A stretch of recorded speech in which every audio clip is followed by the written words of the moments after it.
Beloved, since God loved us so much, we also ought to love one another.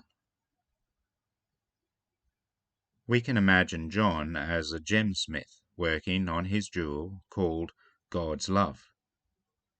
He is adding facets, so that when the light passes through, we will get a better idea of all the different parts that go into what would otherwise be the pithy statement, God is love.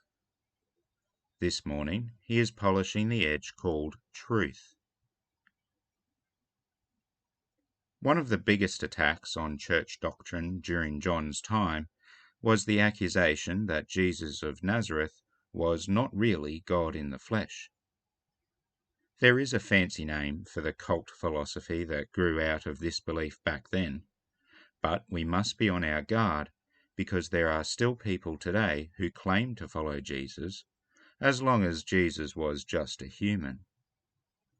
To deny the premise that Jesus is literally God and was during his time on earth also fully human is to be in the spirit of the Antichrist. John is making a big claim, but he is not doing so just to score points against his opposition. The whole premise of Christianity relies on Jesus being the eternal God and coming to earth for a time in human flesh. It is the only way we can say, God is love. In this is love, not that we loved God, but that he loved us and sent his Son to be the atoning sacrifice for our sins. An atoning sacrifice requires a body. A sacrifice good enough to cover the sins of the world requires God. John takes the logical conclusion one step further.